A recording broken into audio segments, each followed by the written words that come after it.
رضا پهلوی وارث تاج ایران، انتظارمون روز شاهیته، سرفرازیمون پادشاهیته. زن زندگی آزادی، مرد میهن آبادی، جاوید شاه، جاوید شاه. این ملت آزادی میخواد، به جای غم شادی میخواد، ایران آزاد شکوه دیرین میخواد. زن زندگی آزادی، مرد میهن آبادی، جاوید شاه، جاوید شاه.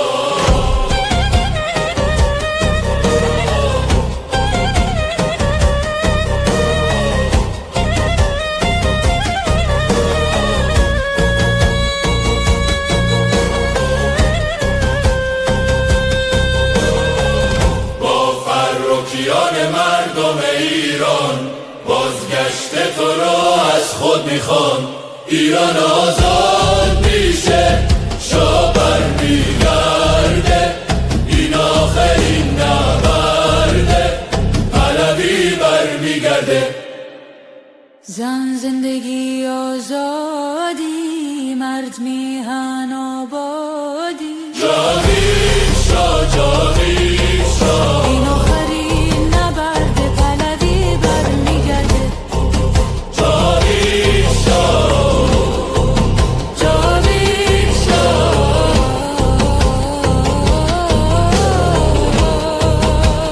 پهلوی برمیگرده. جاوید شاه.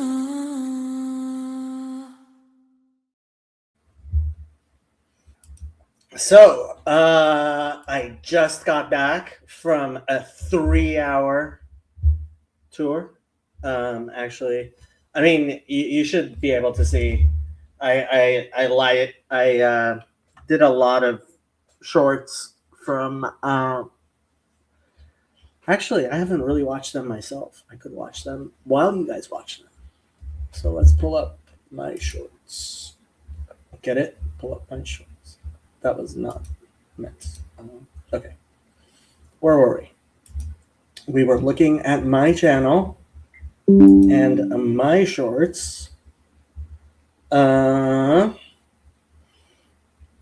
Lots of people watch these. So let's pull them up. 15-second shorts apparently got a lot more watches than I thought they would.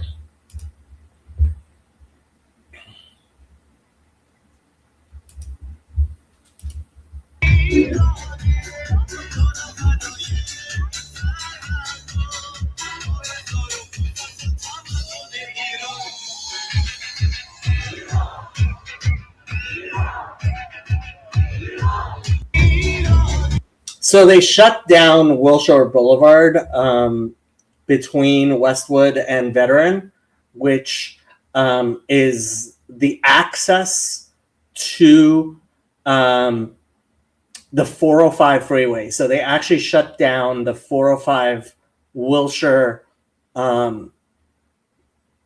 entrance and exit,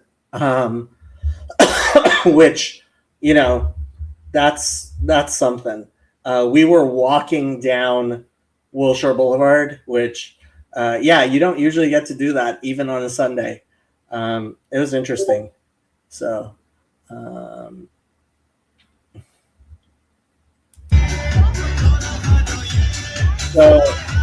would say there were a couple of thousand, at least a couple of thousand people. I mean, I'm not very knowledgeable at you know, how to count people. The blue flag, which I guess I had seen before, but I wasn't really familiar with, is the Imperial Standard. I guess it was used like it was the personal Pahlavi flag or something. So I got this flag, for $20 at the protest. Not sure which version. Like, this is the least cartoonish version of the sun, sword, and lion flag. I think I like the stylized version that was the last flag that was used in the 70s, but people don't seem to like that as much. They seem to like the earlier flag. That's the one that most people use, and it's a bit cartoonish.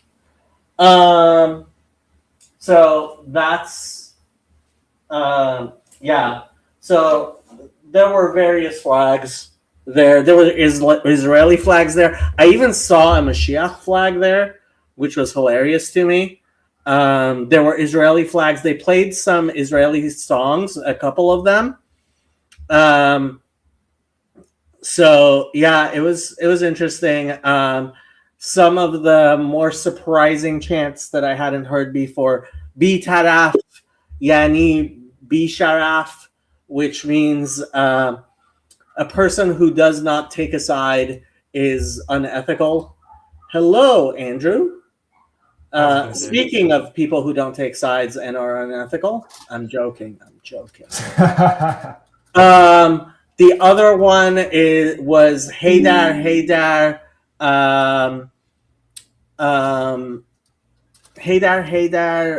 Khamenei, Par.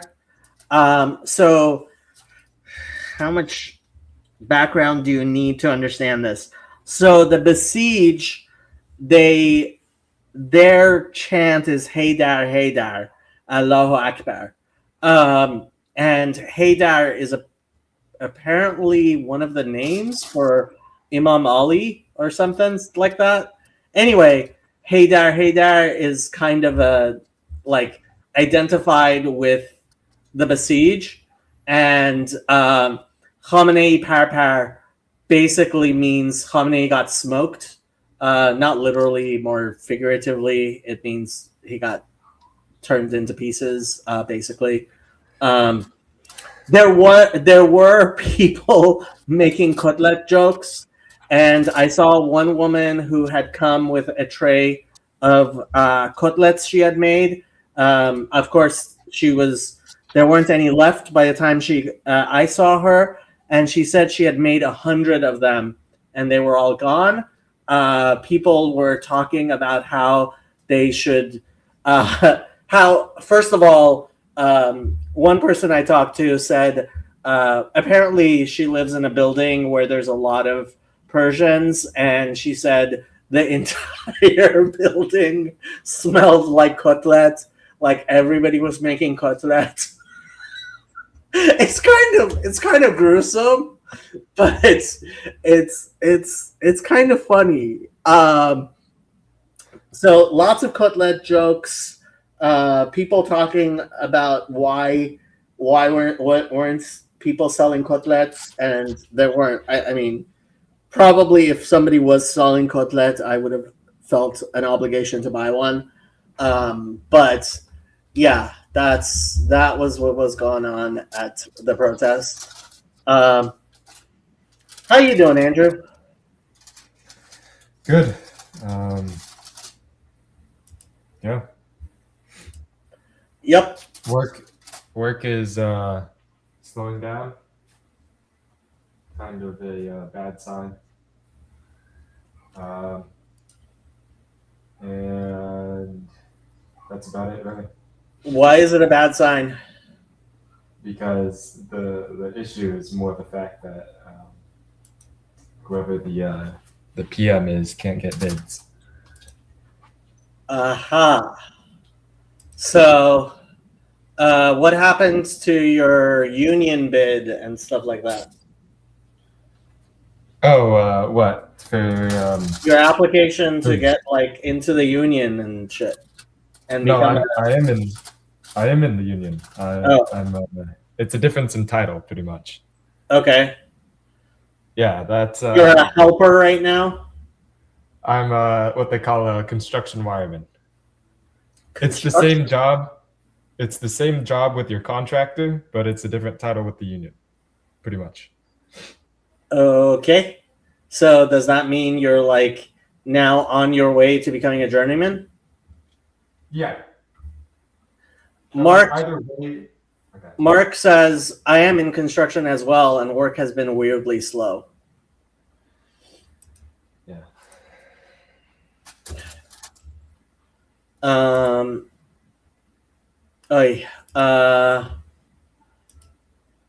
I'm actually wired, but I'm also tired. Wired and tired is not a good combination. Shadow, come. Shadow, come here. Come here. You don't want to come here? Okay. I'm not going to make you come here. Despite the fact you should come here.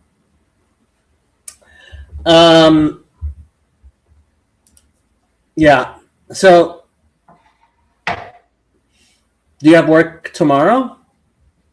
I have work. It kind of helps being the lowest guy on the totem pole because, you know. You're the cheapest person to bring on? Yeah, pretty much. Uh-huh. That makes very little sense, but okay. So these journeymen, they make like $62 an hour. Yeah. And they don't want them walking around looking for material. Okay.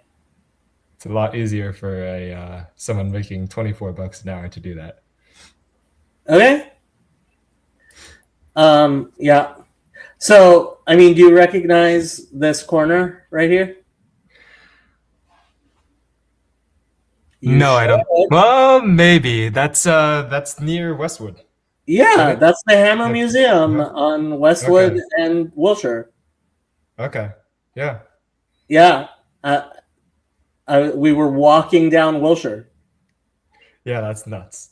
It I is can't believe absolutely they nuts. closed that down. They closed down Wilshire. They closed down the 405 entrance and exit at Wilshire. Really? Yes. That's nuts. It is crazy. Here. Oh no, this is the same. Here, you can see. This is about the only time. Look at this. Look at this. Yeah, Do you that's- see this? Uh-huh. Do you see this? Like I was walking down Wilshire. I am going to get to walk across Wilshire Boulevard right at the 405 like this. Okay, this is about the only time. Yeah. Okay, so okay. Hello. So okay. I start too many of these videos with okay. I gotta stop starting these videos with okay. Okay, so those are the videos. You guys can go see them if you like.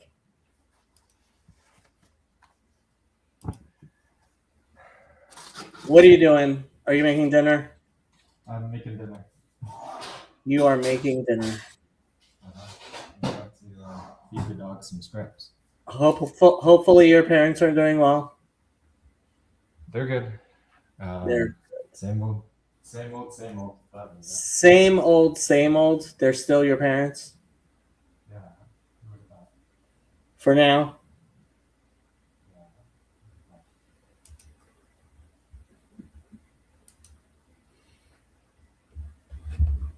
Okay, so this is why I go on Confluence, because I hate sitting here and monologuing. Dun dun dun. It's a lot more fun when there's tons of people. But somebody paid $150 to throw me off. You off? Really? Yep. Man, you're that hated, huh? Yep. $150 to kick me off. I don't Yeah, I blame can Confluence at all, but like, imagine hating Jews that much. Oh boy, it's okay. You hear the liberal world order is falling apart. Yes, I think the liberal world order pretty much has fallen apart.